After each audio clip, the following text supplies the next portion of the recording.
Hello students, the topic that we are going to study today is with respect to magnetic properties in solid. When I say magnetic properties in solid, हम detail में discuss करने वाले हैं diamagnetic substances, paramagnetic substances, ferromagnetic substances.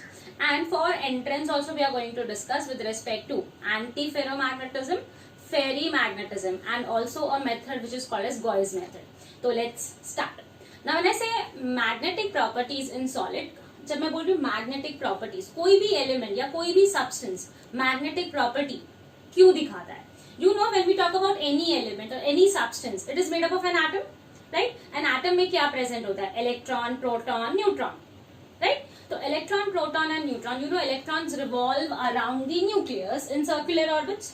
जब भी electrons nucleus के आसपास orbits में रिवॉल्व कर रहे हैं, ये अपने ही स्पिन पे भी रोटेट करते हैं. Now when I say they are spinning on their own axis, they are going to spin in two directions. Either they are going to spin in the clockwise direction or in the anti-clockwise direction. जब वो clockwise और anti-clockwise direction दोनों में spin कर सकते हैं, तो they are going to generate or going to create some magnetic field. या तो हम बोलते हैं कि electrons जो हैं they behave as very small magnets, right? तो when we talk about the substance, as I said, electrons are present in every element and these electrons revolve around the nucleus. So if I talk about any substance, you know electrons actually present कहाँ होते हैं? electrons के मिलने का probability सबसे ज्यादा कहाँ है? We say electrons का मिलने का probability सबसे ज्यादा होता है orbital में.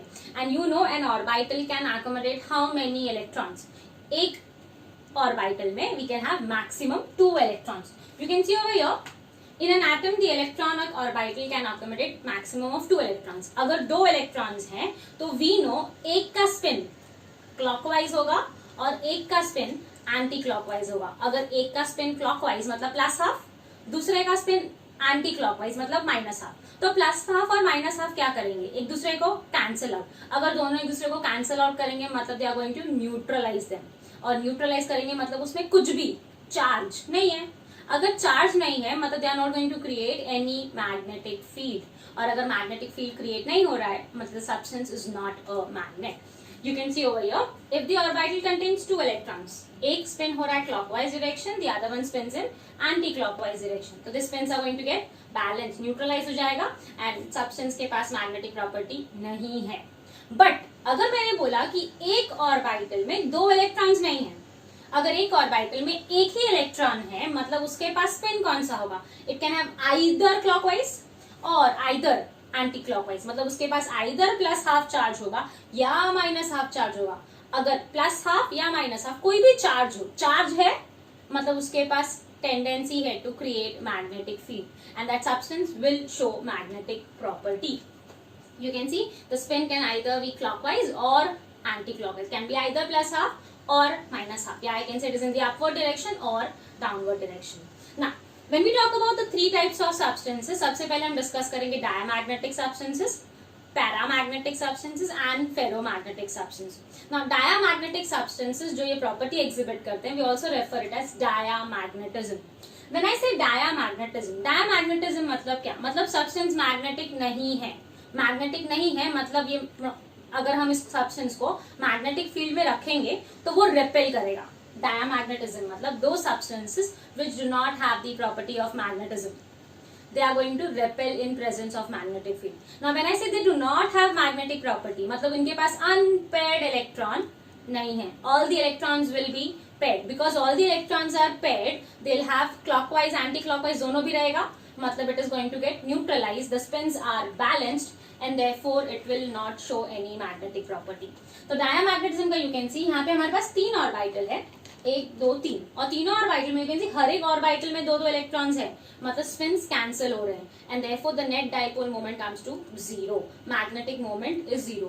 And for diamagnetic substance we can have examples like water, sodium chloride or benzene. Moving to the next, that is paramagnetism. When I say paramagnetism are those substances which are going to behave as temporary magnets. Which are going to behave as temporary magnets, मतलब they are going to get attracted in the presence of magnetic field. Now, paramagnetic substance अगर हम बोल रहे थे going to get attracted in the magnetic field मतलब उनके पास magnetic property है. अगर मैग्नेटिक प्रॉपर्टी है मतलब they have unpaired electrons. When I say paramagnetic substances, we say paramagnetic substances are those which will have at least one unpaired electron. At least one unpaired electron. क्योंकि अगर एक भी unpaired electron रहेगा तो उसके पास charge रहेगा, and अगर charge है मतलब it can get magnetized in the magnetic field. तो over here when we talk about magnetic paramagnetism, you can see paramagnetism का extent उतना ज्यादा रहेगा जितना number of unpaired electrons ज्यादा है. More the number of unpaired electrons, more is the number of charge. More the charge, more is the magnetic field created. So paramagnetism is mostly shown to us by substances like oxygen, like Cu+2, Fe+3, Cr+3. Oxygen का paramagnetic behavior explain किया जाता है with the help of MOT. Molecular orbital theory which we have studied in chemical bonding.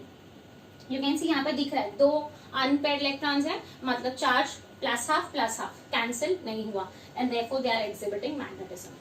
The third type of important property or important substances that we have is ferromagnetic substances. Yeah, we can call the property as ferromagnetism. When I say ferromagnetism, मतलब they are permanent magnets. Permanent magnets मतलब they are going to get attracted even in the absence of magnetic field. And ferromagnetism मतलब substances के पास बहुत ज्यादा unpaired electrons हैं. जितना ज्यादा unpaired electrons होगा उतना easily substance magnetic property show करेगा. तो when we talk about ferromagnetism, that is permanent magnets, ferromagnetic substances और permanent magnets के common examples जो हमें directly learn करने हैं, that is iron, cobalt, nickel. Now when I say iron, cobalt, nickel, you can remember them as faconi. Gadolinium also shows ferromagnetism, and we have a very important example to learn, that is CrO2. Ferromagnetism में हमें 4 examples बहुत अच्छी तरह याद रखने हैं, faconi and CrO2. You can see, as I said, more the number of unpaired electrons, more is the extent of magnetization. So here we have covered 3 types of substances. सबसे पहले हमने पढ़ा डायामैग्नेटिज्म, मतलब दे आर नॉट मैग्नेट्स, मतलब उनके पास एक भी unpaired electron नहीं है. Second we studied was paramagnetism, that is temporary magnets and they will have at least one unpaired electrons. Those substances are those which get attracted in the magnetic field. Ferromagnetism मतलब permanent magnets हैं और वो ऐसे substance हैं जो magnetic field के absence में भी अट्रैक्ट करेंगे, और उसके एग्जांपल्स हमने लर्न किए, फेकोनी, CrO2. Let's solve some questions based on that. Like here we have a question, find whether the element is diamagnetic or paramagnetic. तो सबसे पहले we have is chromium, Cr+2. Now when I say Cr का atomic number क्या है? 24. Now 24 का electronic configuration क्या हो जाएगा? Argon, that is your inert gas called electronic configuration 18 हो गया. 3d5 4s1. But we have to find for what? Cr+2. मैंने ऐसे Cr+2 मतलब 2 इलेक्ट्रॉन रिमूव करना है, तो हम आउटर मोस्ट शेल से 2 इलेक्ट्रॉन रिमूव करेंगे. तो you can see we have remove 1 from here and 1 from here. तो 3d में क्या बचा? 4. मतलब if I write the electronic configuration, मुझे कितने अनपेयर्ड इलेक्ट्रॉन्स मिल रहे हैं? 4. If I have 4 unpaired electrons, मतलब I can say the substance is paramagnetic. More the number of unpaired electrons, the substance can be ferromagnetic also. Moving to the next question, that is Zn+2. Now Zn, zinc का atomic number is 30. So if you write the electronic configuration, it becomes what? Argon, you can see 3d10 4s2. क्या बोला है? Zn+2 मतलब 2 electron remove करना है outer most shell से, तो S से 2 इलेक्ट्रॉन निकाल दिया तो 4s 0 हो गया. Now we have is what? D10. अगर हम D10 लिख रहे हैं तो यू कैन सी यहाँ पे एक भी अनपेयर्ड इलेक्ट्रॉन नहीं है, मतलब N is equal to 0. If number of unpaired electrons is 0, मतलब वी कैन सिंपली से the substance is diamagnetic. So this was with respect to dia, para and ferromagnetic substances. Moving ahead with the next topic that we have is antiferromagnetism and ferrimagnetism. Now this topic is very important with respect to entrance for JEE and NEET, but not for boards. जो boards वाले हैं उनको ये पढ़ने की जरूरत नहीं है. Starting with very first, when I say antiferromagnetism, you can see antiferromagnetism. हमने फेरोमैग्नेटिज्म पढ़ा. फेरोमैग्नेटिज्म मतलब क्या होता है? सब्सटेंस क्या है? Permanent magnets. तो एंटीफेरो मतलब ऑपोजिट, मतलब वो मैग्नेट्स नहीं है. Now you can see if I talk about a metal atom, अगर एक मेटल एटम ले रही, सॉरी एक मेटल शीट ले रही हूँ, तो वो मेटल शीट में बहुत सारे मेटल एटम्स होंगे. Now वो metal atoms, you know, metal atoms are loosely bonded with the outermost shell electrons, so they have tendency to lose their electrons. तो normally क्या बन जाते हैं वो metal ions. Now, if I talk about any of these metal atoms which are present in these metal sheet, या मैं बोल रही हूँ कोई भी metal ion अगर वो शीट पे प्रेजेंट है तो वो आपस में बॉन्ड करते हैं, they are going to develop some polarisation, they are going to develop some charge. मतलब हर एक मेटल एटम ट्राई करेगा to develop two charges, plus B और minus B. Now if you induce an electric field और if you induce an magnetic field, ये सब जब align होंगे तो ऐसे लाइक इफ ऐसे ये एक आयन है या मेटल एटम है तो उसका प्लस चार्ज माइनस चार्ज, ऊपर नेक्स्ट प्लस माइनस, मतलब all of them, all the moments, all the dipole moments, they are aligned in a same direction. But when I talk about antiferromagnetism, यहाँ पे they are not aligned in the same direction. मतलब अगर एक का alignment ऐसा है plus minus तो दूसरे का अलाइनमेंट उल्टा है प्लस और माइनस, एंड इसीलिए they are going to what? Cancel out each other. Because they are going to cancel out each other, the net dipole moment जो हम लोग कैलकुलेट करते हैं, नेट डाइपोल मोमेंट म्यू हम लोग कैसे कैलकुलेट करते हैं, mu is equal to under root of n+2, वो म्यू का वैल्यू हमें क्या मिलेगा, 0. डाइपोल मोमेंट अगर 0 आ रहा है मतलब सब्सटेंस के पास मैग्नेटिक प्रॉपर्टी नहीं है. तो you can see when we talk about antiferromagnetism, the magnetic moments of the atoms और molecules when they are related to their spins, तो they are going to be in a regular pattern but they are going to be in opposite direction. You can see the diagram over here. यहाँ पे जो magnetic spins या dipole moments हमने रखे हैं, you can see one is in downward, ये भी downward और ये भी डाउनवर्ड, मतलब हमारे पास डाउनवर्ड डायरेक्शन में 3 डाइपोल मोमेंट्स हैं, एंड अपवर्ड डायरेक्शन में कितना है, 1 2 3, मतलब जितने अलाइनमेंट्स अपर डायरेक्शन में है उतने ही अलाइनमेंट्स डाउनवर्ड डायरेक्शन में है, मतलब जितना अपवर्ड अलाइनमेंट है उतना ही डाउनवर्ड अलाइनमेंट है, मतलब they both are going to cancel out each other. अगर वो कैंसल आउट करेंगे तो डाइपोल मोमेंट क्या हो जाएगा, 0. तो यहाँ पे एंटी फेरोमैग्नेटिज्म में we need to remember the very important examples. You can see we have MnO, MnO2, Mn2O, FeO, Fe2O3, that is your haematite, nickel oxide, Cr2O3, cobalt oxide, cobalt take, you can see CO3O4. So all these are examples with respect to anti-ferromagnetism. हमें entrance के लिए examples ही याद रखने हैं. Moving ahead with next that we have is ferrimagnetism. Now ferromagnetism क्या था कि they were permanent magnets. Ferrimagnetism मतलब substance के पास magnetic property है but वो उतने strong magnets नहीं है, मतलब they are going to have magnetic property but it is very very less. Like हमने एंटी फेरो में क्या देखा था कि substances like जब वो डाइपोल्स डेवलप करते हैं तो कुछ अलाइनमेंट्स अपवर्ड डायरेक्शन में है, कुछ अलाइनमेंट्स डाउनवर्ड डायरेक्शन में. यहाँ भी वैसे ही होगा, जो कुछ अलाइनमेंट्स अपवर्ड डायरेक्शन में, कुछ अलाइनमेंट्स डाउनवर्ड डायरेक्शन में. बट द पॉइंट इज यहाँ पे द नंबर ऑफ अलाइनमेंट्स जो पैरेलल अलाइनमेंट्स हैं वो सेम नंबर में नहीं होंगे, मतलब number of upward alignment will not be equal to the number of downward alignments. You can see over here, यहाँ पे अपवर्ड अलाइनमेंट में कितने हैं मोमेंट्स, 1 2, और यहाँ पे डाउनवर्ड में कितने हैं, 1 2 3 4. मतलब जो ये पैरेलल अलाइनमेंट्स हैं ये वाले और ये जो अनपैरेलल है डाउनवर्ड डायरेक्शन में, they are not equal in number. अगर इक्वल नहीं है मतलब वो पूरी तरह कैंसिल नहीं करे. लाइक अगर ये 2 अपवर्ड 2 डाउनवर्ड को कैंसिल करेंगे फिर भी ये 2 डाउनवर्ड रह जाएगा ना, इनका कुछ तो मैग्नेटिक मोमेंट का वैल्यू आएगा, मतलब value for mu will not be equal to 0. अगर value mu is not equal to 0 मतलब we can say they show you some magnetic property. तो here we have example that is Fe3O4 magnetite and we can also call them as ferrites. So for ferrimagnetism we have a very important example Fe3O4. So this was with respect to antiferro and ferrimagnetism. Next we have a very important method that is called as Gauss method. Now Gauss method पे ज़्यादा questions अभी नहीं आते हैं, but still if you have a question it's a very simple topic, just 2 to 3 lines that we need to learn. Now Gauss method is also a method which will help you in finding कि substance magnetic है या नहीं. Now in this we are going to do an experiment.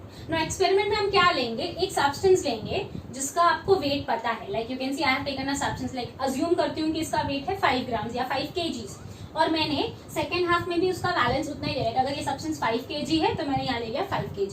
But what I am going to do is now I am going to keep it in presence of magnetic field. Magnetic field हम कैसे create करेंगे, we are going to use a magnet, उसको रखेंगे हम north pole and south pole direction में. तो when you create the magnetic field in presence of magnetic field, you can see substance अगर magnetic field में attract हो रहा है, यू कैन सी यहाँ पे मैग्नेटिक फील्ड में सब्सटेंस क्या हो रहा है, अट्रैक्ट हो रहा है. अगर सब्सटेंस अट्रैक्ट होता है तो हमने क्या पढ़ा है, it is a magnet substance. It can be a temporary magnet. Temporary magnet matlab it is paramagnetic substance. So you can see when the substance is getting attracted in the magnetic field, its weight will be more, and अगर उसका weight ज़्यादा है तो it will be referred as a paramagnetic substance. Second, you can see अगर यहाँ पे क्या हो रहा है, यहाँ पे सब्सटेंस जो है मैग्नेटिक फील्ड में डिफ्लेक्ट हो रहा है या फिर आई कैन से रिपेल हो रहा है. अगर सब्सटेंस मैग्नेटिक फील्ड में रिपेल हो रहा है मतलब it is not a magnetic substance. अगर वो मैग्नेटिक सब्सटेंस नहीं है तो we call it as what, diamagnetic substance. तो when the substance is getting repelled in the magnetic field the weight will automatically be less, and if the weight is less we call that substance as what, diamagnetic substance, or the property as diamagnetism. You can see हमने first case में क्या देखा था कि ये पुल बहुत ज्यादा था, sorry the substance was getting attracted towards the magnetic field. But यहाँ पे देखो पुल बहुत ज्यादा है प्रीवियस केस से. अगर पुल बहुत ज्यादा है मतलब वेट बहुत ही ज्यादा आएगा, मतलब सब्सटेंस मैग्नेटिक तो है बट यहाँ पे इफ इट इज शोइंग मोर पुल मतलब it is a ferromagnetic substance. तो if the weight increases we call it as what, if the weight increases we call it as paramagnetic substance. If the weight is less than the actual weight we call it as diamagnetic substance. और अगर weight बहुत ज़्यादा है और if I say the substance is getting attracted more then also we refer it as ferromagnetic substance. So this was all with respect to diamagnetic, paramagnetic, ferromagnetic, and we also studied with respect to antiferro, ferrimagnetic substances.